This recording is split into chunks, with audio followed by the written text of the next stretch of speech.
Thank you so much for finding yet another time to join us on Y254 News. My name is Yvonne Anyula, and tonight we are talking about youth and entrepreneurship. And we have an interesting discussion with one CEO from the Asante organization. So don't you go away, we have that discussion coming up for you.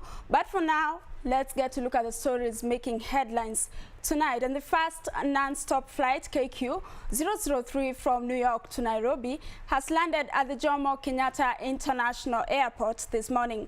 The Boeing 7878 Dreamliner was received by Deputy President William Ruto on its return from New York, where it landed on Monday afternoon, East African time. KQ003, a Boeing 7878 series Dreamliner named Magical Kenya, landed on schedule at the Jomo Kenyatta International Airport on Tuesday morning. The 234-passenger plane landed at about 9:20 a.m., about 14 hours and 30 minutes after taking off from the J.F. Kennedy International Airport in New York City after a successful inaugural flight KQ002.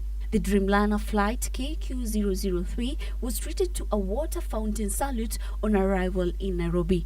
Deputy President William Ruto said the start of direct non-stop flight between Nairobi and New York is a fresh beginning for the tourism sector, as this will boost Kenya's effort to cut a niche as the sought-after tourist and investment destination. Flight KQ002 landed in New York City's J.F. Kennedy International Airport on Monday, 14 hours East African time. Kenya Airways becomes the fifth carrier from the African continent to fly the New York route after Ethiopian Airlines, South African Airlines, Egypt Air, and Senegal Airlines.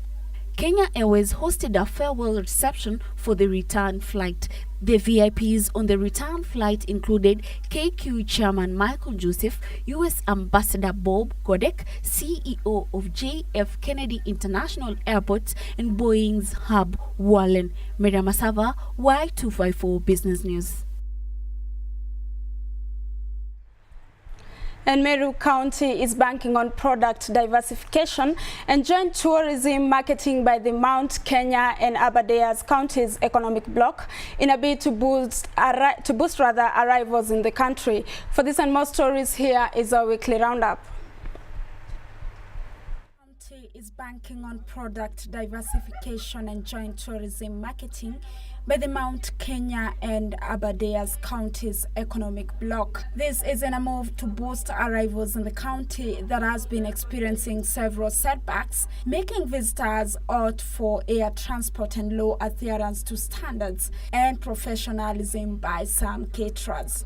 Hospitality industry players say Meru has vast untapped tourism potential that could be unlocked through aggressive marketing initiatives. Moving on, tea farmers are set to pay more for fertilizer this year. This comes following a rise in freight costs and higher global prices.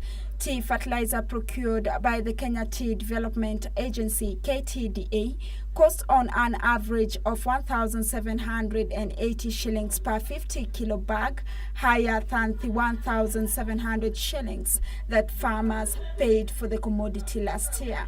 KTDA has, however, ruled out revenue shortfall on the account of improved production due to favorable weather this year.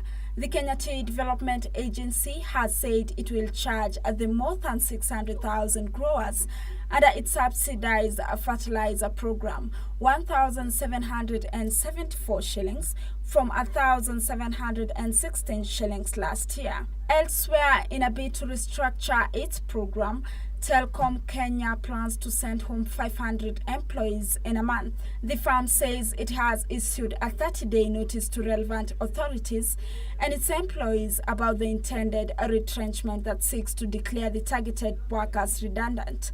According to the telco, the retrenchment will help it align its cost structure and skill set with its strategy to enable it invest more in the growth and sustainability of its business. Finally, due to higher cost of maize, Tougher times are ahead for Kenyans as millers say they plan to increase maize flour prices by at least 33%. Flour prices, according to the millers, is expected to cost 100 shillings for a 2-kilo packet from next week from the current 75 shillings. And the U.S. has restricted American firms from selling parts to a Chinese company over national security concerns. The U.S. Commerce Department said there was a significant risk that Fujian Jinhua could get involved in activities that may hurt U.S. national security. The move is the latest escalation in the Trump administration's efforts to stop alleged intellectual property theft. Have also put limits on Chinese firms on security grounds. The U.S. Commerce Department said it would restrict export of software and technology goods from American firms to Chinese chipmaker Fujian Jinhua. According to U.S. Commerce Secretary Wilbur Ross, when a foreign company engages in activity contrary to the United States' national security interests, strong action will be taken to protect the state's national security. He said that the restrictions on Fujian Jinhua, which makes memory chips and devices, would limit its ability to threaten the supply chain for essential components in America's military system. U.S. firms now require a license to export to Fujian Jinhua. Meanwhile, Uber is appealing against drivers' rights to pay and holiday.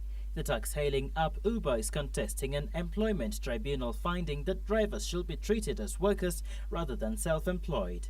If classified as workers, Uber drivers are entitled to paid holiday and minimum wage. Uber said the tribunal fundamentally misunderstood how it operates. It is the latest stage in a legal battle led by two Uber drivers, James Ferrer and Yassin Aslam, who won an employment tribunal in October 2016. After the tribunal ruling in October 2016, Uber appealed to the employment tribunal but lost in November 2017. The tribunal upheld its original decision that any Uber driver who had the Uber app switched on was working for the company under a worker contract. Uber is now taking the case to the Court of Appeal, the next stage of the appeal process before the Supreme Court. Finally, the internet is reacting to Red Hydrogen One's 3D-enabled smartphone as testers seemed intrigued if not overly impressed by the 3D screen, which simulates a sense of depth rather than produces pop-out images. However, frustratingly, it is impossible to capture the effect on a normal camera, meaning neither reviews nor reads-on ads could show photos or videos of what it looks like. And while the device can also capture 3D imagery, the effect can only be played back on other Hydrogen Ones, limiting the appeal. Furthermore, another of the key selling points of the device, the ability to snap additional modules on to transform it into higher-end video camera, is not due to be released until late 2019. The brand may not be a household name, but over the past 2 decades, its digital cameras have come to be revered among filmmakers. They have been used to make top movies including Star Wars: The Force Awakens, Guardians of the Galaxy Volume 2, and the most recent Mission Impossible. For Business Tuesday, my name is Abdurazak Ngutia.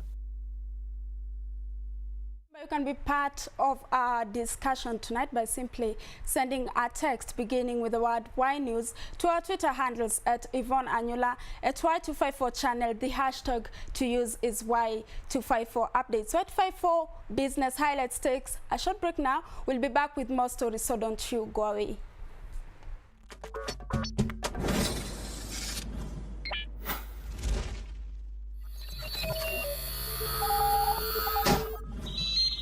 Y254